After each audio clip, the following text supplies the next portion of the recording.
In this video, I'm going to talk about the 8 primary steps on how to go do an in-home assessment for a client when you have a caregiving agency.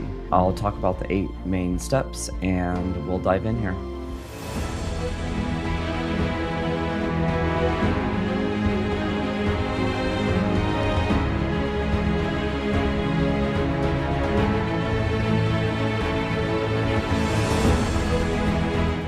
My name is Scott McKenzie, and I'm the founder of Golden Age Companions, a non-medical home care agency based in Irvine, California. We have been in business since 2011 and have generated over $8 million of total revenue. I also have a company called Home Care Agency Blueprint, which is not a franchise. It's a coaching program to help you start and scale and run your very own home care agency. So yeah, we'll jump in here. I'm going to talk about those 8 primary steps. I put them in a concise format and I'm going to share my screen. Alrighty, so jumping in here are the 8 primary steps. I have also added a couple bonus steps at the end here. Also, when you stay till the end of the video, I have a bonus download that I want to talk about. So please hang out, and if you're enjoying the video, you will be able to get that bonus. All right, so the first thing is when you're onboarding a new client, the initial steps here, there's initial contact. You want to have that, professional welcome. So making sure that whether it's you or somebody else answering the phone at your home care agency, that they are warm and inviting and professional. They collect relevant information, with empathy, meaning if someone's calling in, they might be stressed out because their wife or husband could be on hospice and, terminal, and it could be very stressful for them. Oftentimes it is. And you want to kind of be that light in their world when they're calling you, to make sure that they have some trust in you and make sure that you are paving the way to assist them and help them. And I always, handle the calls of, look, we're here to help you, and it's not sales. We never, like in my home care business at Golden Age Companions, we never talk about sales. It's these patients are calling in, clients, they need help. They're calling for a reason. They need you to assist them and provide a caregiver for them. And we always approach it that we're here to help you and get quality care so you get some relief and your loved one is taken care of. So, even instilling that and training that culture in your staff, when whoever is the first person to be answering the phone, there's 2 things here. Number 1, the phone's got to be answered. I know that sounds like obvious. You'd be surprised how many businesses in general just don't answer their phones. So home care agencies, especially like on the weekends, it just seems like, or after hours, they just don't answer. So it's really important to make sure that someone answers the phone when they first call. No one's going to leave voicemails. People don't really do that anymore. And, making sure that that call comes in and then they're greeted with a warm, inviting tone of voice, and they're clear on, whether it's you or your staff, clear on explaining the services, but also listening to what this client has to say and really hearing what their needs are. Then from the phone intake, there's the initial assessment. So this is going out to the home and doing an assessment, evaluating like real time what the client's health is, what the environment is, their daily routine. I have a whole video that I'll do on what a in-home assessment is. I won't cover that in this video, but I can put a link when I get that posted in the description. And then, getting their medical history, any personal preferences, finding out really what it is that will be a good fit for the caregiver that you'll be placing. And you'll be thinking in your mind as you're doing the in-home assessment, who you have as one of your employees that's a great caregiver to go work with this family. So when you get bigger and you're hiring more and more people and more caregivers that are on your staff, it's going to be easier to think, oh yeah, I know, this Sarah, or, et cetera, et cetera. You'll know who you have that you're thinking is a really good fit. Sometimes I share that on the assessment when I'm there. I'm like, look, our caregiver, I have someone in mind, her name's like Sarah, and she's really good. I have 2 others that might be a good fit. Just sharing that on the assessment gives the family kind of like a sense of relief, like, okay, like, you're here, but who's going to be taking care of my loved ones? So I have someone that can actually, I know that you're kind of on top of it, and you're not going to just say you did an assessment, go away, and then I don't hear from you for 5 days type of thing. So that's crucial to have the family feel secure. The personalized care plan, that is in WellSky. There's other platforms that you can use.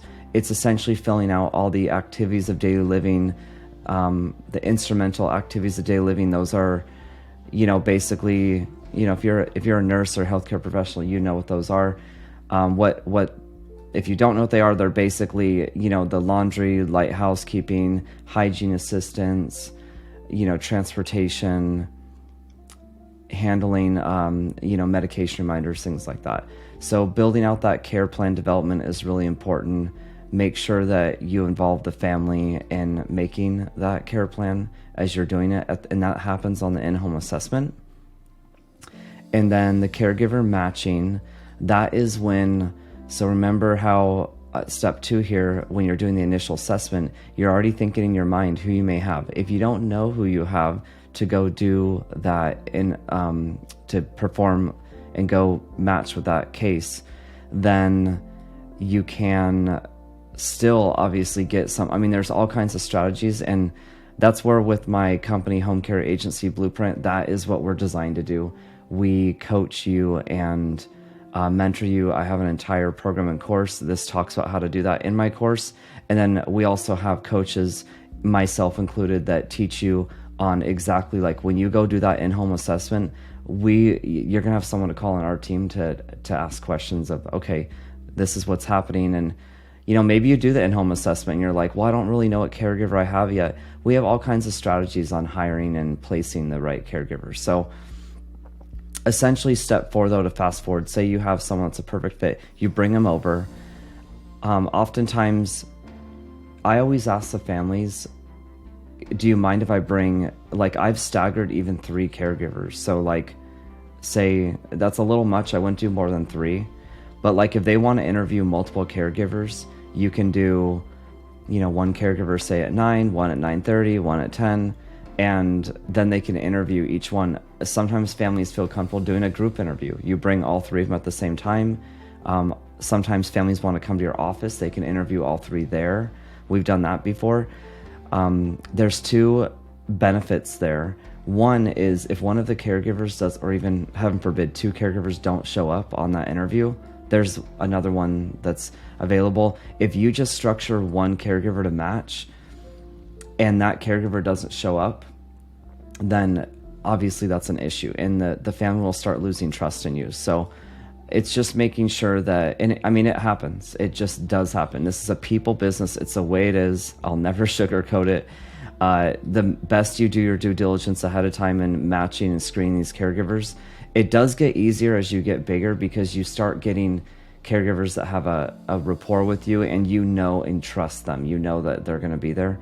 So that's, but anyway, you essentially match the caregiver with the family. You make sure that you facilitate a formal introduction here and be sure that they know what their, the background of the caregiver and whatnot. And yeah, and obviously it's like the scheduling, right? So before you introduce these caregivers, there's a couple things that you want to check off. You want to make sure the caregiver's available, they can do the job, they live nearby. There's all kinds of things that you want to make sure before matching with the family. When they say at the end of the interview, you could follow up, or they'll call you either right after, or maybe the caregiver will leave the home and you'll stay, and you could say, what did you think? And they'll say, yeah, I really liked Sandy or whatever, and we want her to start. So that happens. That's how I've experienced it. And then if they don't like anybody, if they're like, well, no, I don't have a good fit on any of them, I always disclose that time. I say, look, it's no pressure. Like, if there's someone that you don't like, or even if I bring by 2 or 3 and you're just like, I'm not feeling any of them, then that's okay. You just say, I'll bring someone else. But that rarely happens, especially if you have 2 or 3 people. Then orientation training, that's, making sure that, you want to let the clients know what to expect from the caregivers, make sure that the communication protocols, that they have a support system. So who do they contact when, say the caregiver doesn't show up? Who does the family call? Do they call you? Do they call your staffing department? Who do they call? Same thing with the caregiver. They should already be, if they're a new hire, you would have already gone through the orientation on what's to be expected of them, how their protocols are. So, just making sure. Other things like off the grid, so to speak, you don't do this in front of the caregiver, but, you want to get let them know the idea on how it works on invoicing and billing and how it's expected to collect payments. So, say weekly invoicing or whatnot. And then step 6, just establish ongoing communication channels. So this is essentially being sure that, you're doing regular check-ins. I always let our students know, go do spot checks, whether it's you or another case manager that you have hired. Make sure that there are spot checks being done at least every 90 days at the minimum, that they're going to the home and checking in on the caregiver, the family, making sure things are going well. And then, they can always text you too or call you, if the family has, and often they do, if they have questions about stuff, they're going to reach out. So, and then, continuing, ensuring continuous quality assurance, that's the same thing along the lines of making sure that you're doing those 90-day visits. Over time, if you have a really long-term client, like 3 years, sometimes the families will be I don't want to say annoyed, but if things are going really well, you don't have to go by every 90 days. I just say, as long as you do a good formal, even if it is a formal phone call check-in, but it is good to go by the home. And that's an anomaly, so to speak, of when it comes to having a really long-term client. But even then, it doesn't hurt to go by and drop off flowers. People don't mind, or just some candy or a fruit basket or something like that. And then, effective communication skills. So this is just being sure that your staff has empathy. They know how to do active listening. They're articulate. They have problem-solving skills. So, if there's anything that shows up at the home, they know how to handle it. If there's an issue, they're not constantly calling you and being needy. So yeah, those are basically the top 8 things that I would say are most important, and how to really, this is in a nutshell, how to go do an in-home assessment and onboard a brand new home care agency client. And then for the bonus, what I have here is there is a checklist here. So this is an onboarding checklist. These are the different things that you have got to know. Initial contact, and these are just little micro steps inside of each one to follow. So initial contact, initial assessment meeting, what that looks like, what the details are in there. For example, determine level of care, basic assistance, skilled, discuss the client's personal preferences, hobbies, interests, answer any questions the family might have. Then the care plan development, there's more details there. Caregiver matching, introduction orientation, ongoing communication, quality assurance, administration setup, training support, and closing. So yeah, this is a little nice guide to follow when you want to go do an in-home assessment. Just read it over, and then if you are a student with us and you are a part of our program, we have coaching and we have a whole protocol here that's a lot more in depth, and we are there to coach you along on how to do this. So that is everything, and you can download this in the description below. And by the way, if you're enjoying this information, please like and subscribe to this video. I would appreciate that. And also, there is a link in the description, my Calendly link. This is a booking link directly for me.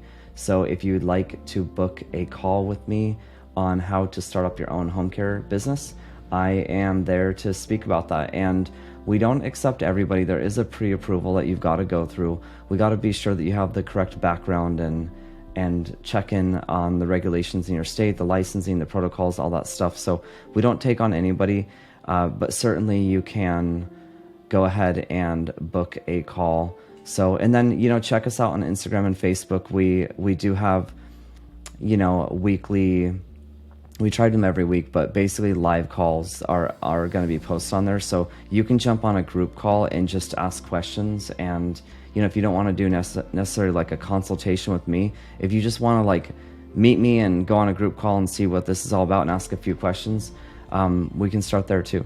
Alrighty, so those were the 8 core things that I would look at when you are doing an in-home assessment. So those are the 8 basic steps, and I trust this video was helpful, and thank you for coming here and continue to support my videos. I will continue to post a new video every day on a different topic, and if there is something that you want to hear about or want me to create a video on, please comment below, and I look forward to seeing you guys in the next video. Thanks so much.